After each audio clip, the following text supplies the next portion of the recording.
To understand Jay Cho's mid-career, you have to stop looking at the stage and start listening to the ceiling.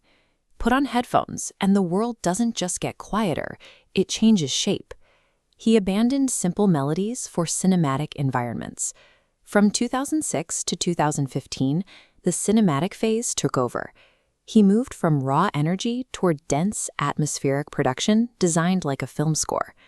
In the 2010 track Rain Falls All Night, the rain isn't just background noise, it's a structural element. It functions as a sonic portal, using the sound of a storm to dissolve the boundaries of the present moment. This portal is built for a specific listener, the adult living in a relentless modern city. The music captures a friction-filled rainy night in Taipei, the screech of tires on wet asphalt, and the overwhelming neon glare of a world that never stops asking for your attention. But then, the kazang enters. The music transports you from that crowded street to an ancient, mist-covered landscape, smelling of wet earth from centuries ago. By 2014's Rhythm of the Rain, Chow had perfected this acoustic wall. He uses the frequency of water hitting eaves to create a perimeter. This isn't just sound design, it's a psychological boundary meant to block out everything else. For an audience facing the crushing weight of professional and personal expectations, this rain offers what the modern city cannot, a manufactured quiet refuge. It is a space designed specifically to drown out the noise of adulthood. Why does this generation need such a polished cinematic sanctuary? Why does the sound of simulated rain trigger a nostalgia that feels this heavy? Usually, a deep craving for a quiet refuge is a symptom. You only value a soundproof wall if you've spent your formative years standing completely unshielded in the middle of a storm. To find the source of this melancholy, we have to look past the sophisticated layers of the 2000s. We have to rewind the narrative to the early 2000s, where the rain was much louder and far more dangerous. The polished isolation of the adult listener is merely an echo. It's the lingering sound of a raw, unresolved heartbreak that happened decades ago. The early 2000s sounded like this: raw, unpolished, and intensely vulnerable. There were no cinematic layers to hide behind, just the immediate, sharp edges of adolescent emotion. No song captures this era's paradox better than 2003's Sunny Day. On the surface, it's a track defined by light, but its legacy is entirely aqueous. Despite the optimistic title, the lyric that defined a generation was the one mourning the disappearing rainy day. The memory of the sun is completely consumed by the regret of the rain that followed. Here, the rain represents the permanence of loss. It is the sound of a specific, unrecoverable moment in youth.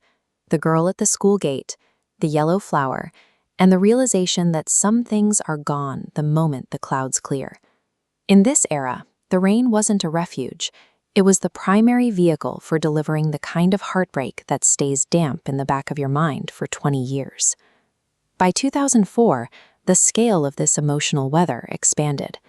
In Common Jasmine Orange, the lingering regret of the previous year turned into a total deluge. Chow famously equated the weather directly to his internal state, singing that his love overflowed like rainwater. He was no longer just watching the storm, he was being measured by it. This diagram illustrates the logic of youth. The more it pours, the more you endure. It charts the adolescent urge to stand in a downpour without an umbrella, not because you have to, but to prove your devotion is greater than the storm. The early 2000s defined rain as a test of reckless devotion. It forged a generation's understanding of love as something that required you to get completely soaked. To see where this 26-year storm finally ends, we have to look at the thematic resolution in the latest work, Child of the Sun. This era represents the mature confidence of an artist and audience who finally found their footing. The track It Rained That Day serves as a deliberate closing of the loop. It is a letter sent 23 years back in time to the heartbroken teenager from the Sunny Day era. The lyrics reveal a total shift in perspective. The devastation of a rainy goodbye is gone. Instead, he sings, "That day it rained, you said you were leaving. I smiled and waved. It's okay." The storm is still there, but the response is peace. This arc maps a long-term psychological maturation.